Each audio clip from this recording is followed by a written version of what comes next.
ലോകത്തിലെ ഏറ്റവും വലിയ നിശാശലഭങ്ങളുടെ പട്ടികയിൽപ്പെടുന്ന ഒന്നാണ് ഈ ബട്ടർഫ്ലൈ. ഇത് നാഗശലഭമെന്നും സർപ്പശലഭമെന്നും അറ്റ്ലസ് മോത്ത് എന്നും സ്നേക്ക് ഹെഡ് എന്നും പലവിധ പേരുകളിൽ അറിയപ്പെടുന്നു.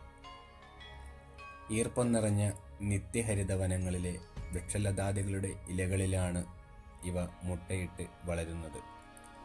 6 ആഴ്ചക്കാലം മാത്രമാണ് ഇതിൻ്റെ ആയുസ്. അതിൽ 4 ആഴ്ചയും പുഴുവായും പ്യൂപ്പയായും കൊക്കോണുമായി ഇലകളിൽ തന്നെ ജീവിക്കുന്നു.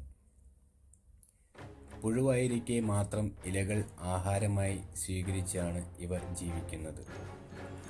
ഒരു പൂമ്പാറ്റയായി ചിറക് വിടർത്തി പറന്നുയരുമ്പോൾ പിന്നീടുള്ള 2 ആഴ്ച കാലയളവിൽ ഇവ ആഹാരമൊന്നും കഴിക്കാറില്ല.